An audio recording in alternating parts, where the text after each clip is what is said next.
No. Halo Sinopsis, gimana kabar kalian hari ini? Semoga kalian selalu dalam keadaan damai, santuy, dan banyak hutang.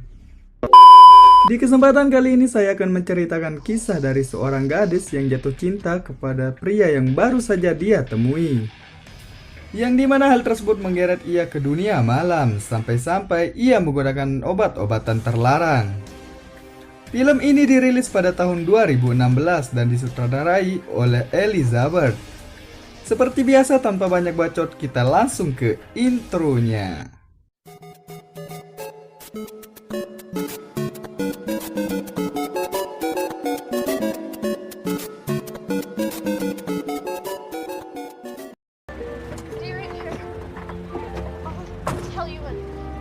Bersetting di tahun 2016, tepatnya di kota New York, diperlihatkan dua orang lonte yang sedang memindahkan barang mereka ke lantai 2 di sebuah asrama. Diketahui wanita ini bernama Lea dan Katie dan merupakan orang baru yang baru saja pindah karena suatu pekerjaan.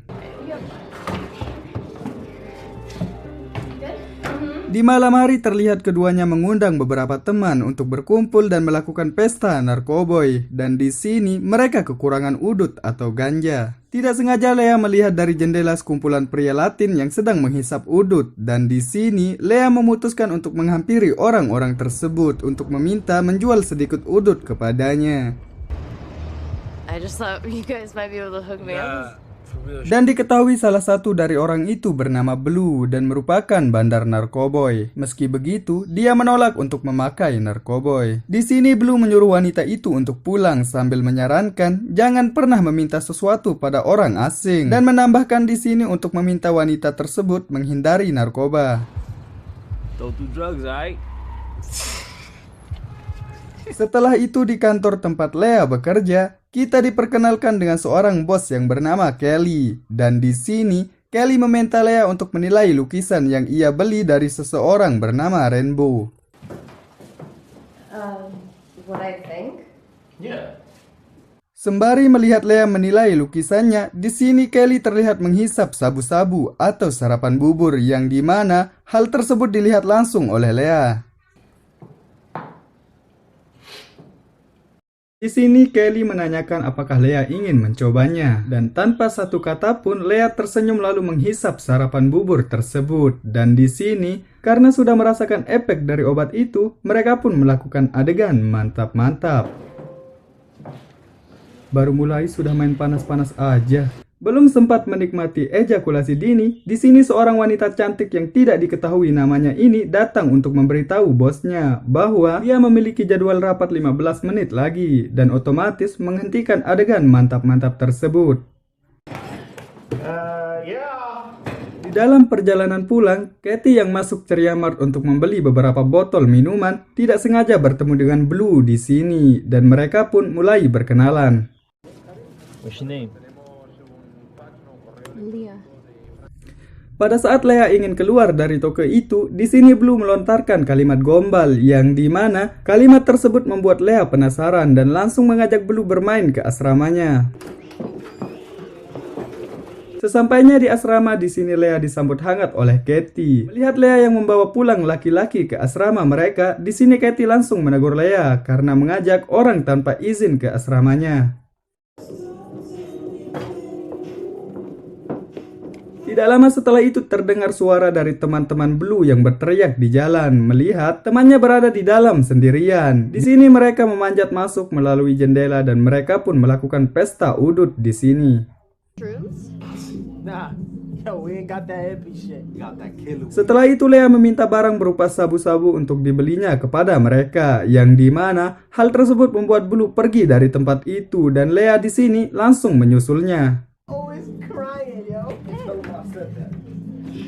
Di sini Blue menjelaskan bahwa dia tidak suka dengan cewek yang suka memakai narkoboy, yang dimana pernyataan ini membuat Lea merasakan perhatian dari seseorang dan kita bisa simpulkan di sini bahwa keduanya sudah merasakan perasaan yang sama. Dinginnya suasana malam di kota itu membuat pembicaraan keduanya terhanyut dalam kemesraan, luka dalam dan ditutup dengan adegan mantap-mantap.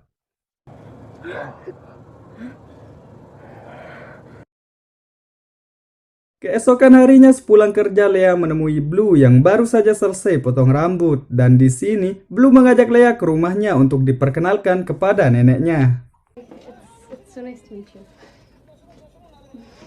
Di dalam kamar terlihat Blue yang memperlihatkan semua barang dagangannya kepada Lea, yang dimana barang-barang tersebut berupa narkoba yang ia edarkan di daerah tersebut. Lea mengajak Blue untuk menjual barang-barang tersebut dengan harga yang lebih tinggi ke dalam pesta yang diadakan di tempat dia magang bekerja yang berada di kota.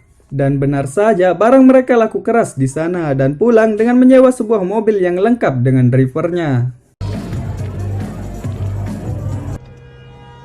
Setelah itu Blue mengajak semua temannya untuk menemui bandar Narkoboy untuk mengambil barang yang akan ia edarkan untuk nanti malam pastinya. Tapi di sini semua temannya menolak dengan menyarankan Blue untuk istirahat di rumahnya terlebih dahulu sebelum menemui bandar tersebut. Mendengar jawaban seperti itu, di sini Blue mengeluarkan semua temannya dan dia memutuskan untuk menemui bandar itu dengan ditemani pacarnya. Fucking touch me, nigga. Fuck out my face, bitch ass. We gonna let you act up. And we ain't gonna do nothing about it. And we gonna hear about. Dan di dalam perjalanan tidak lupa juga mereka melakukan adegan mantap-mantap yang dimana hal tersebut dilihat langsung oleh driver dari kaca spionnya. Setelah sampai di sini Blue menemui bandar itu sendirian dan karena Lea tidak enak dengan drivernya, di sini dia pun ikut keluar dari mobil tersebut.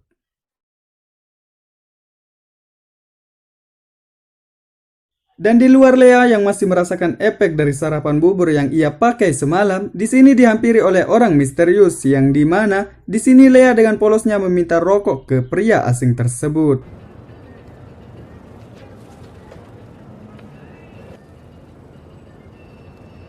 What you doing here?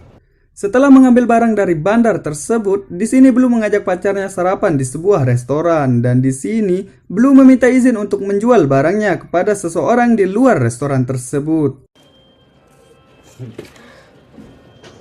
Dan tiba-tiba dia pun ketahuan oleh polisi dan ditangkap, yang dimana kejadian itu dilihat langsung oleh Lea. Ternyata polisi yang menangkap pacarnya itu adalah seseorang misterius yang pernah memberinya rokok pada saat ia menunggu pacarnya mengambil barang.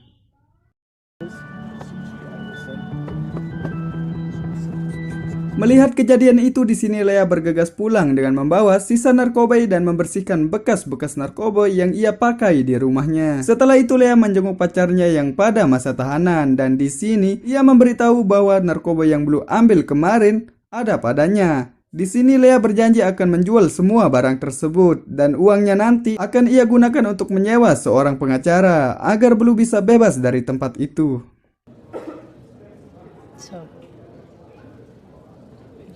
Setelah Lea keluar dari kantor polisi itu, terlihat dia diawasi oleh seseorang misterius yang menangkap pacarnya kemarin. Yang dimana hal itu membuat Lea risih dan segera pergi dari tempat itu. What the fuck? Come on, walk with me. Come on. Dude, what the fuck? You just said shit.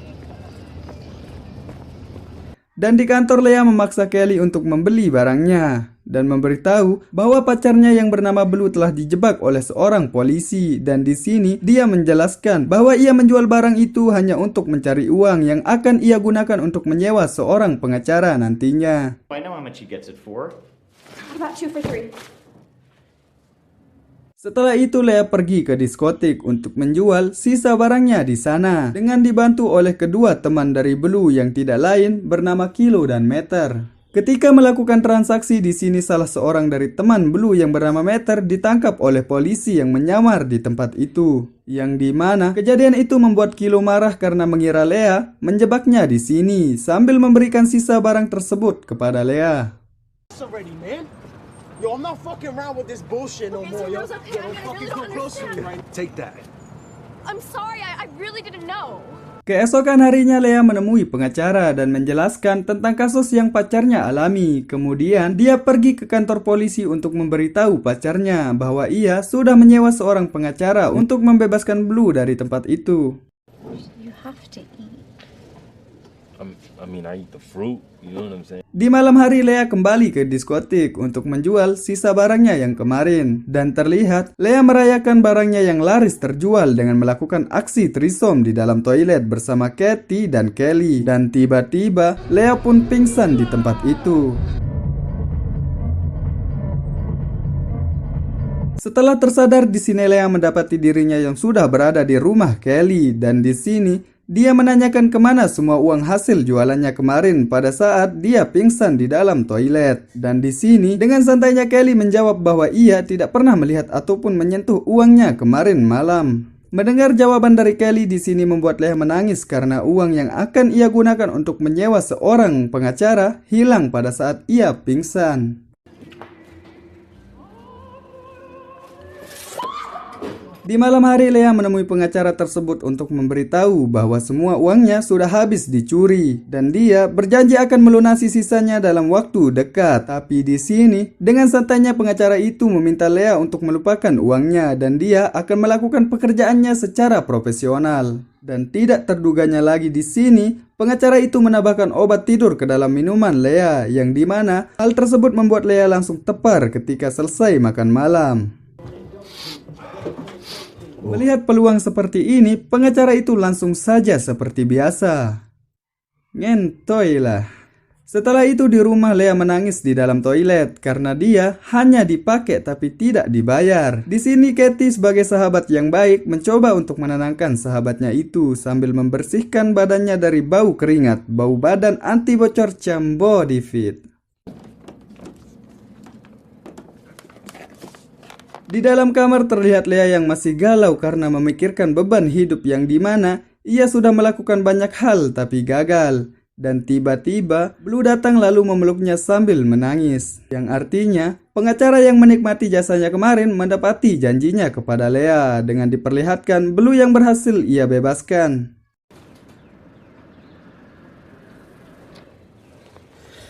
Setelah itu di atap, tidak ingin kehilangan pacarnya, di sini Blue melamar Lea dengan mengajaknya untuk menikah dan selesai. Pesan saya untuk para betina-betina di luar sana, jangan terlalu berlebihan mencintai seseorang sampai-sampai Anda rela melakukan apapun untuknya. Tapi kalau ganteng, ya nggak apa-apa sih. Cukup sekian video dari saya. Kita bertemu lagi di video berikutnya. Bye.